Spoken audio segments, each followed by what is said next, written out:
بسم الله الرحمن الرحيم الحمد لله والصلاة والسلام على رسول الله وعلى آله وأصحابه أجمعين أما بعد ناظرین کرام السلام علیکم ورحمۃ اللہ وبرکاتہ۔ شرح الادب المفرد کے عنوان سے اس پروگرام کے ہمراہ ہم آپ کی خدمت میں حاضر ہیں، اور اس سے قبل گزشتہ نشست کے موقع پر ہم پڑھ رہے تھے امام بخاری رحمہ اللہ کی یہ کتاب کہ جس کا نام ہے الادب المفرد۔ اس کتاب میں یہ باب نمبر 204 کہ جس کا عنوان قائم فرمایا ہے امام بخاری رحمہ اللہ نے، فرمایا کہ باب من قال لآخر یا منافق فی تأویل تأولہ، یعنی اگر کسی نے کسی کو یوں کہا کہ اے منافق، حالانکہ جسے منافق کہا گیا ہے اس نے کوئی تأویل کی ہے، یعنی اس نے بظاہر اگرچہ کوئی ایسا کام کیا ہے کہ جس کی وجہ سے دیکھنے والوں کو یہ بات محسوس ہو کہ شاید یہ منافق ہو گیا ہے، لیکن اس نے اپنے اس کام کی کوئی ایسی تأویل پیش کی ہو کہ جس سے یہ بتانا مقصود ہو کہ میں نے یہ کام اس وجہ سے نہیں کیا کہ میں واقعی منافق ہو گیا ہوں، بلکہ حقیقت اور اصلیت کچھ اور ہے۔ اور یہاں ناظرین کرام در حقیقت اس سے قبل گزشتہ متعدد ابواب میں یہ گفتگو چلی آ رہی ہے کہ دین اسلام کی ایک اہم ترین اور بنیادی تعلیم یہ ہے کہ اسلامی معاشرے میں رہتے ہوئے سبھی افراد کے لیے انتہائی ضروری ہے یہ بات کہ وہاں سبھی کے دلوں میں باہم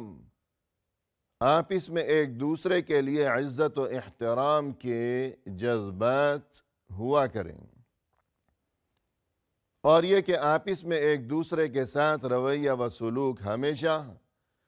خوش اخلاقی و خوش گفتاری پر مبنی ہوا کرے، اور یہ کہ کوئی کسی کی دل آزاری نہ کرے، کوئی کسی کو صدمہ نہ پہنچائے، کوئی کسی کو اپنی زبان سے بری بات نہ کہے، کوئی کسی کو کبھی گالی نہ بکے، اور یہ کہ کوئی کبھی کسی کو منافق یا بے دین کہہ کر نہ پکارا کرے۔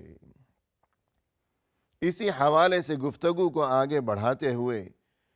امام بخاری رحمہ اللہ نے یہاں یہ عنوان قائم فرمایا ہے کہ کسی نے کسی کو منافق کہہ دیا کیونکہ اس نے کام ہی ایسا کیا ہے کہ جس سے بظاہر یہی محسوس ہوتا ہے کہ یہ شخص اب منافق بن چکا ہے، حالانکہ حقیقت کچھ اور ہو۔ اور یہاں ناظرین کرام اس عنوان کے تحت امام بخاری رحمہ اللہ نے یہ حدیث درج فرمائی ہے جو کہ کافی طویل ہے، اور جس کا نمبر ہے اس کتاب الادب المفرد میں 438، اور اس حدیث کا جو حصہ ہم اس سے قبل پڑھ چکے ہیں تو انتہائی مختصر خلاصہ یہ کہ علی ابن ابی طالب رضی اللہ عنہ اور اسی طرح زبیر ابن العوام رضی اللہ عنہ، ان دونوں حضرات کو ایک بار رسول اللہ صلی اللہ علیہ وسلم نے مدینہ سے روانہ فرمایا، اور یہ ارشاد فرمایا کہ وہ جگہ کہ جس کا نام ہے روضہ، وہاں تم جلد از جلد پہنچو، وہاں تمہیں ایک عورت ملے گی، اس کے پاس ایک خط ہے جو کہ حاطب ابن ابی بلتعہ نے تحریر کیا ہے مشرکین مکہ کو پہنچانے کے لیے۔ چنانچہ یہ دونوں حضرات تیز رفتاری کے ساتھ سفر کرتے ہوئے مدینہ سے روانہ ہوئے اور اس مقام پر پہنچے۔ وہاں انہیں واقعی وہ عورت نظر آئی جو کہ مدینہ سے اپنے اونٹ پر سفر کرتے ہوئے مکہ کی جانب رواں دواں تھی۔ انہوں نے اس سے اس خط کا مطالبہ کیا کہ وہ خط ہمارے حوالے کر دو۔ ابتدا میں تو اس عورت نے انکار کیا کہ میرے پاس ایسا کوئی خط نہیں ہے، لیکن جب انہوں نے خوب تلاشی لی، کیونکہ انہیں اس بات کا یقین تھا کہ جب رسول اللہ صلی اللہ علیہ وسلم نے یہ بات ارشاد فرمائی ہے اور یہ خبر دی ہے کہ اس عورت کے پاس خط ہے، تو آپ صلی اللہ علیہ وسلم کی ہر خبر تو گویا کہ آسمانوں سے نازل شدہ وحی کی بنا پر ہوا کرتی ہے، لہذا یہ خبر کسی صورت غلط نہیں ہو سکتی۔ چنانچہ ان دونوں حضرات نے جب اس کی خوب تلاشی لی تو آخر وہ خط برآمد ہو گیا، اور پھر یہ دونوں حضرات وہ خط لیے ہوئے واپس مدینہ منورہ پہنچے۔ رسول اللہ صلی اللہ علیہ وسلم کے حوالے کیا وہ خط جو کہ حاطب ابن ابی بلتعہ رضی اللہ عنہ نے مدینہ سے تحریر کیا تھا مشرکین مکہ کے نام۔ اب یہ خط برآمد ہو چکا، یہ زندہ ثبوت ہے سامنے، یہ منہ بولتا ثبوت اور یہ جیتا جاگتا ثبوت۔ لہذا یہ معاملہ دیکھتے ہوئے عمر بن الخطاب رضی اللہ عنہ نے یوں کہا کہ خان اللہ ورسولہ والمؤمنین، کہ اس بات میں کوئی شک باقی نہیں رہا کہ حاطب نے تو بڑی خیانت کا ارتکاب کیا ہے، کہ اللہ کے ساتھ بھی خیانت کی ہے، اللہ کے رسول کے ساتھ بھی خیانت کی ہے، اور یہ کہ تمام اہل ایمان کے ساتھ خیانت کی ہے، لہذا دعنی اضرب عنقہ، اے اللہ کے رسول مجھے اجازت دیجئے کہ میں اس کی گردن اڑا دوں۔ اور اس سے قبل ہم نے یہ گفتگو کی تھی کہ دین کے معاملے میں عمر بن الخطاب رضی اللہ عنہ کی یہ جو دینی غیرت اور یہ حمیت تھی اور یہ جو جوش و جذبہ تھا، یہ چیز اپنی جگہ، لیکن اس کے باوجود انہوں نے خود آگے بڑھ کر کوئی کارروائی نہیں کی، حالانکہ ثبوت سامنے موجود ہے، وہ خط موجود ہے، لیکن قانون کو اپنے ہاتھ میں نہیں لیا، بلکہ رسول اللہ صلی اللہ علیہ وسلم سے اجازت طلب کی کہ مجھے اجازت دیجئے۔ تو اس سے یہی بات واضح و ثابت ہوئی کہ انسان کو کسی بھی صورت قانون کو اپنے ہاتھ میں نہیں لینا چاہیے،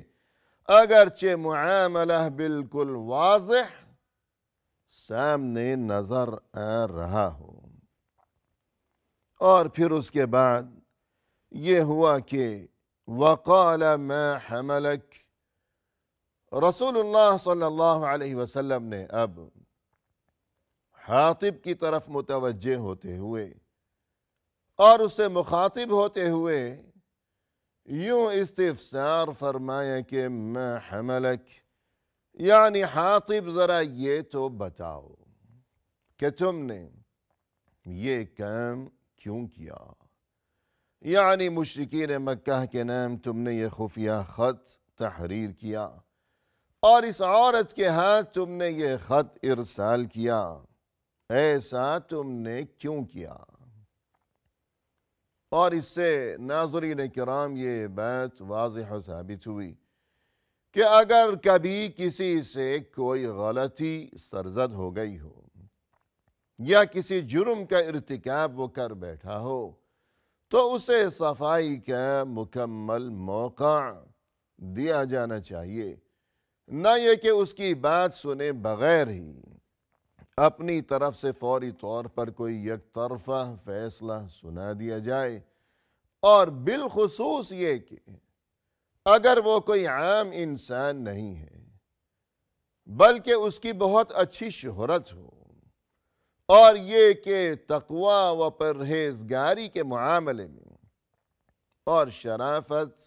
اور امانت و دیانت کے معاملے میں اس کا بڑا مقام و مرتبہ ہو، پھر اس سے اگر کبھی کوئی غلطی سرزد ہو گئی تو اس قسم کے انسان کو تو بطور خاص مزید موقع دیا جانا ضروری ہے کہ اس سے تفتیش کی جائے اور اس بات کی تحقیق کی جائے کہ آخر وہ کیا مجبوری تھی کہ جس کی بنا پر اس نے اس قسم کا یہ کام کیا ہے۔ حاطب ابن ابی بلتعہ رضی اللہ عنہ یہ مہاجرین اولین میں سے تھے کہ جن کا بہت بڑا مقام و مرتبہ ہے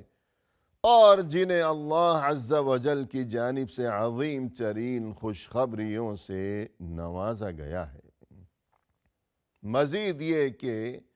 یہ بدری حضرات میں سے تھے کہ حق و باطل کے درمیان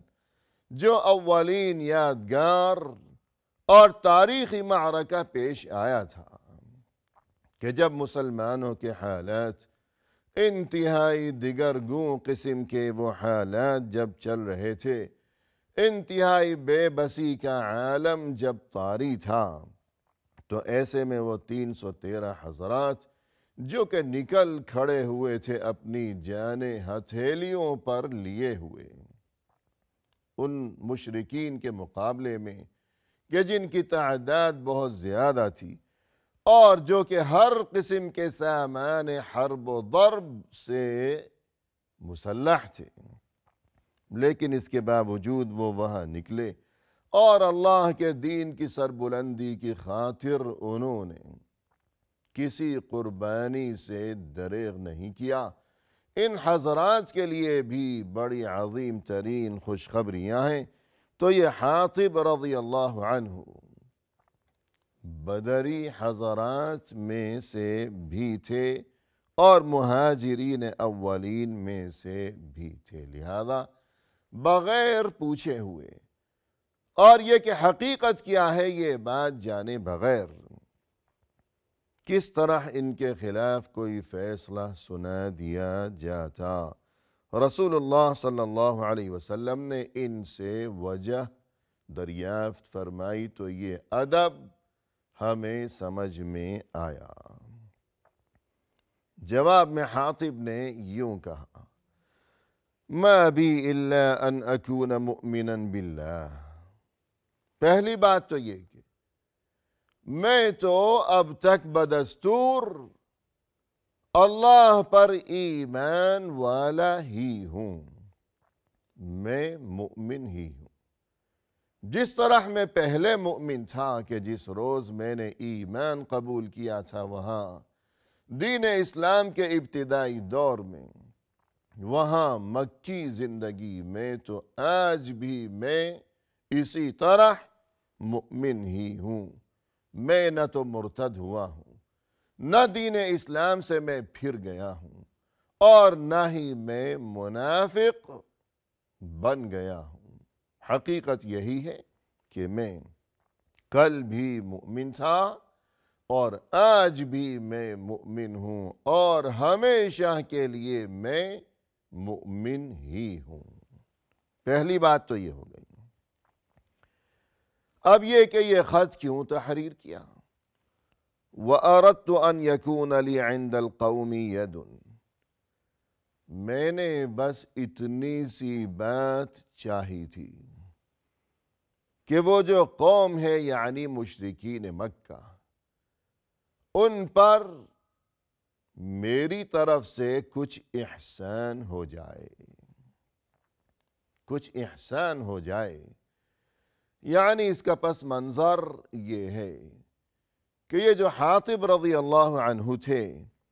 یہ اگرچہ مکہ میں مقیم تھے، اور پھر جب اللہ کی طرف سے ہجرت کا حکم نازل ہوا تو دیگر تمام اہل ایمان کی طرح یہ بھی اپنا سبھی کچھ وہاں چھوڑا انہوں نے مکہ میں، اپنا مال و اسباب، اور یہ کہ اہل و عیال اپنے بیوی بچوں کو چھوڑا، سبھی کچھ چھوڑا، اور خالی ہاتھ وہاں سے ہجرت کرتے ہوئے مکہ سے مدینہ آ پہنچے تھے بے سر و سامانی کی کیفیت میں۔ تو یہ مکہ کے باشندے تھے اور ان کے بیوی بچے بھی وہیں تھے، لیکن اصل میں یہ ملک یمن سے ان کا خاندان آیا تھا اور مکہ میں آ کر آباد ہو گیا تھا، کہ یہ مکہ کے اصلی باشندے نہیں تھے، بلکہ اصل میں ان کے خاندان کا تعلق ملک یمن سے تھا، جبکہ دیگر وہ مہاجرین حضرات جو کہ مکہ سے ہجرت کر کے مدینہ آئے تھے، ان میں سے اکثریت کی صورتحال یہ تھی کہ وہ